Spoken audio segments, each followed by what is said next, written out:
Shalom Aleichem, paz seja convosco. Hoje eu irei trazer um comentário da Parashá Terumá, que traduzindo do hebraico para o português significa oferta. Corresponde ao livro de Êxodo, capítulo 25, versículo 1, até o capítulo 27, versículo 19. Capítulo 25, versículo 1, Deus pediu uma oferta em ouro, prata e bronze, entre outros materiais. Ele mandou Moshe construir o tabernáculo móvel e lhe deu instruções detalhadas para cada peça, ou seja, para cada parte que seria construída. Nessa época, Deus ainda não habitava no coração do povo judeu plenamente. Ele falava por intermédio de Moshe e dos profetas, e agora passaria a se revelar por meio do tabernáculo. Por esse motivo, devemos entender o significado espiritual de tudo que ele continha. Devemos também procurar descobrir a riqueza e profundidade de cada detalhe. A arca de madeira de acácia, o propiciatório de ouro puro, a mesa dos pães da proposição, as cortinas, o véu, o candelabro de ouro, as tábuas da Torá, as dimensões da arca, dos altares, das mesas, das cortinas, o tipo de madeira usado, as cores dos tecidos, o número de tábuas, colunas, cortinas, argolas, entre outros. Iremos apresentar o comentário deste estudo de forma resumida e didática, a partir da porta de entrada do tabernáculo e terminando com a arca da aliança ou do testemunho. O tabernáculo é dividido em 3 partes principais. A primeira é o pátio ou átrio, onde encontramos o altar de sacrifícios e a pia de bronze. A segunda parte é o santuário, onde encontramos o candelabro ou menorá, a mesa dos pães, o altar de incenso e o véu, separando o santuário do Santíssimo Lugar. A terceira parte é o Santíssimo Lugar, onde encontramos a Arca da Aliança, que continha 3 elementos: a vara de Arão, o maná e as tábuas da lei com os 10 mandamentos.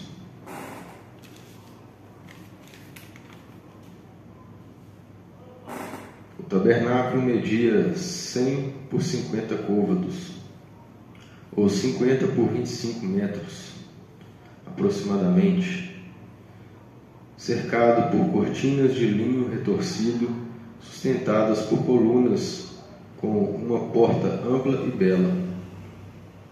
No átrio, um amplo pátio.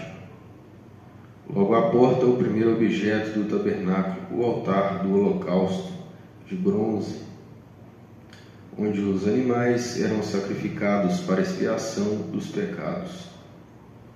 Logo à frente ficava a pia de bronze com água, e a sua medida não é mencionada na Torá, mas em Êxodo 38:8 diz que o bronze usado na sua confecção foi ofertado pelas mulheres.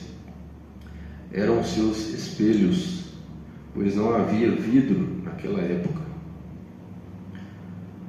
Finalmente, chegava-se à tenda, o lugar onde Deus se manifestava.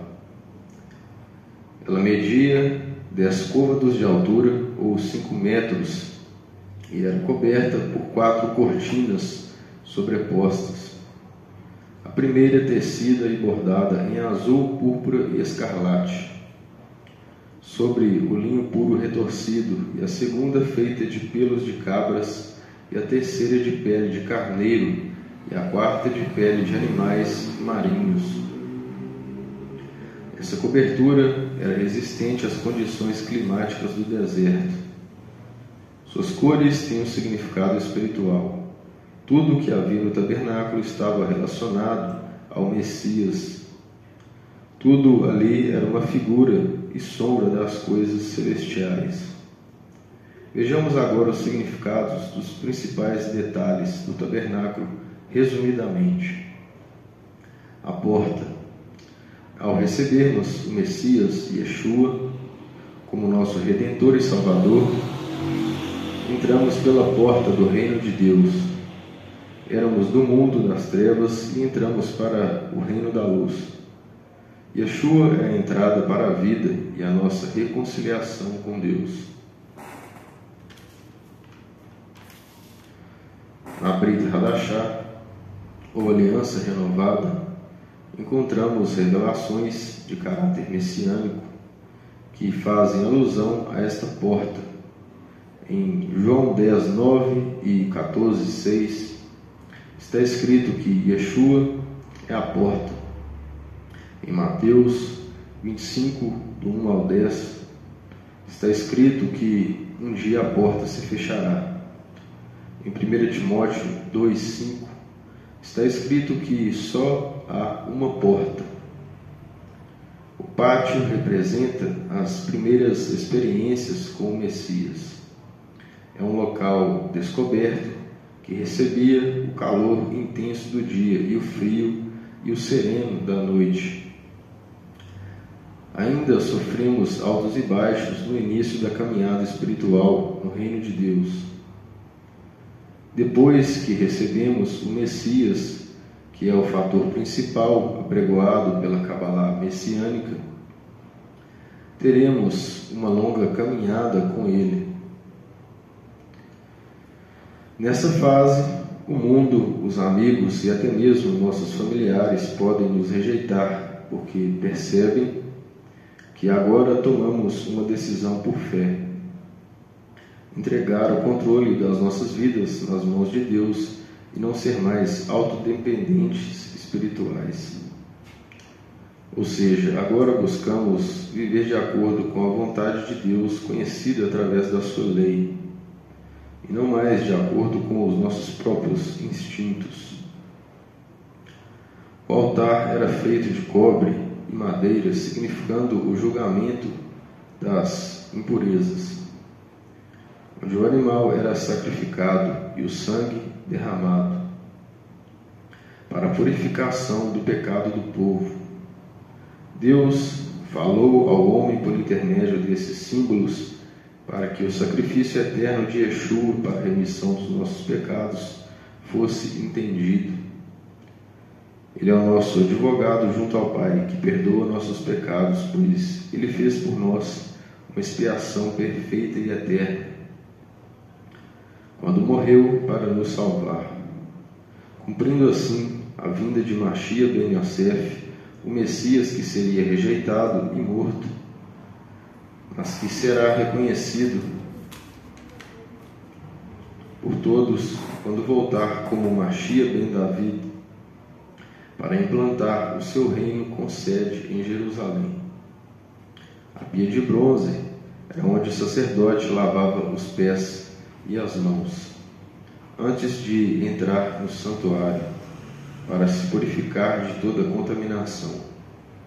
A pia com água simboliza a palavra, a vida, a restauração, o batismo, que é a marca do novo nascimento, quando somos recebidos pelo corpo espiritual de Yeshua e adentramos ao reino dos céus. O santuário ou tenda pode ser comparado ao estado no qual recebemos os dons espirituais, ou seja, a unção do Espírito do Eterno, em hebraico, Ruach HaKodesh. Devemos tomar posse da autoridade que Deus nos delegou para receber poder e discernimento espiritual. A Bíblia diz em 1 Coríntios 12, 31, buscai os melhores dons. A menorá de ouro puro, batido, cujo pedestal, a haste, os pequenos cálices e todos os detalhes formavam uma só peça. Simbolizava os 7 Espíritos de Deus, conforme está descrito em Isaías 11. O Espírito do Senhor era representado pela haste do meio, da qual saíam as outras hastes que representavam o espírito de sabedoria e temor, espírito de conselho e fortaleza, espírito de conhecimento e entendimento de Deus, Espiritualmente, a menorá simboliza o óleo, a unção e o batismo pelo Espírito de Deus. O Zohar diz que a menorá simboliza a árvore da vida e os seus 7 braços representam as 7 palavras que compõem o primeiro versículo de Gênesis. A mesa dos pães era feita de madeira de citim, toda coberta de ouro, com utensílios de ouro puro.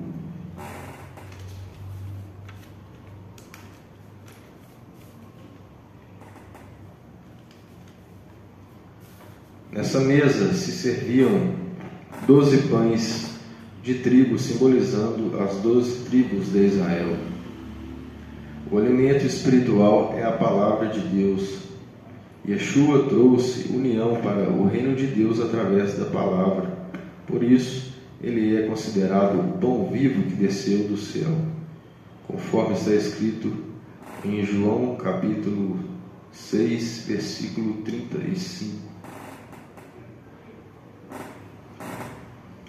O altar de incenso representa a adoração, o louvor e a essência de Deus. Quando temos intimidade com Ele, podemos sentir o perfume da sua unção quando estamos em sua presença.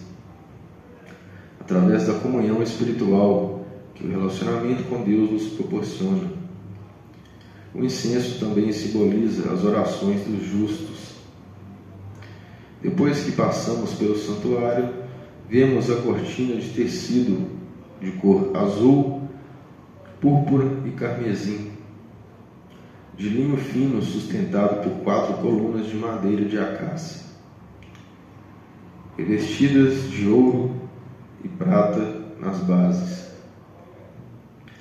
O véu separava o santuário do Santo dos Santos, simbolizando a separação do homem de Deus, quando o Espírito Santo ainda não havia sido derramado.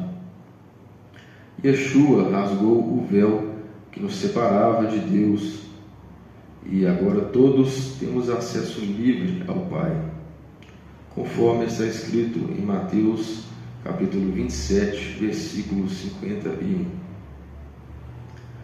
No Santíssimo Lugar, onde só entrava o sumo sacerdote, uma vez por ano, a presença de Deus era tão intensa que quando o sacerdote entrava para fazer expiação pelos pecados do povo, no dia de Yom Kippur, na barra da sua veste havia sinos que tocavam enquanto ele andava, indicando para quem estava do lado de fora que ele ainda estava vivo, e aos seus pés era amarrada uma corda. Caso não se ouvisse mais os sons dos sinos, ele deveria ser puxado por ela. Ninguém, a não ser o sumo sacerdote, podia entrar ali.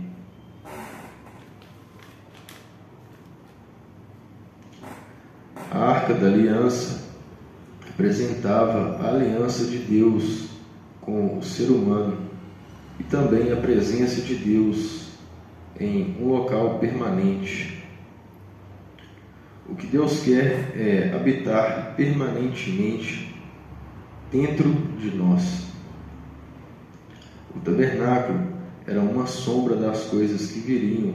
A glória de Deus se manifestava ali, e a sua revelação completa se cumpriu na pessoa de Yeshua, o Messias.